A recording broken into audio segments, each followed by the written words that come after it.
Next door neighbors.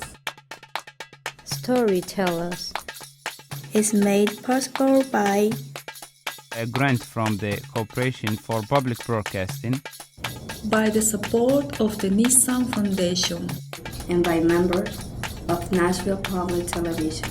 Thank you. Hi, my name is Hanan. I am an Iraqi American. Originally, my parents are from Baghdad, even though I haven't been there, but that's what I consider my heritage to be. I was born in Syria, but raised in the U.S. I'm currently a senior here at MTSU. I moved to the U.S., to be exact, it was September 15 of 1999.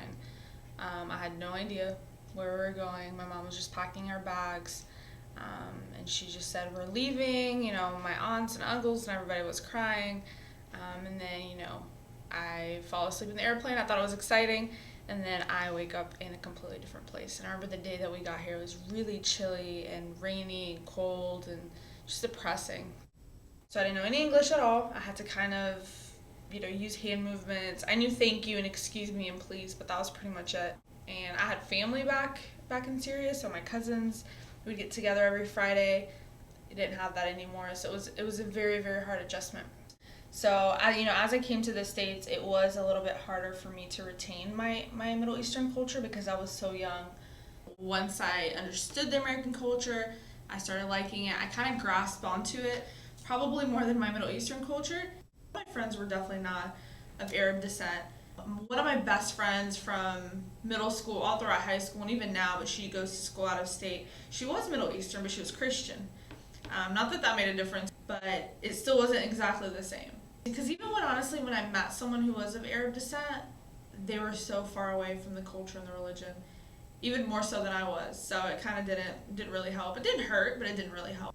So as I got older, I felt like the tables turned a little bit. I started realizing I was going away from my Middle Eastern culture, something that, I guess when something's not close to you and you understand it, you understand your life a little bit better, you miss it.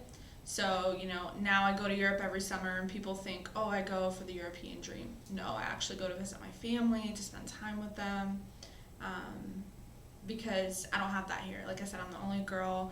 I don't have cousins. My parents are always busy.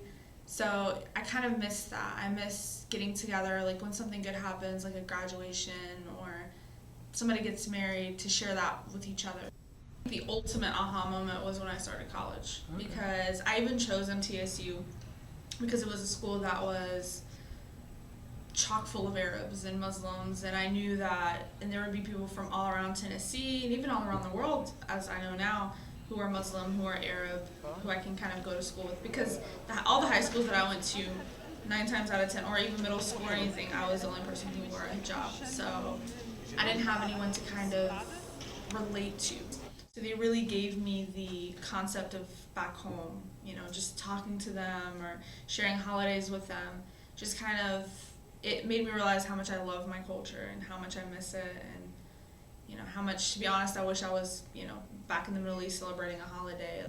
The holiday, it's called Eid al-Adha that we had.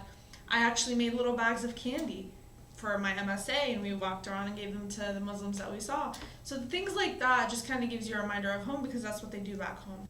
Yes, I am currently the president of the Muslim Student Association.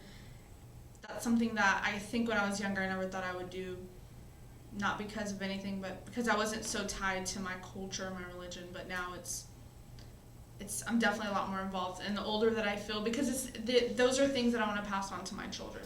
They're qualities that I want them to have, because they're more than likely, my kids will be born and raised here. So I don't want them to lose out on their culture. I don't want them to forget where they came from, or where their parents came from, or their grandparents came from.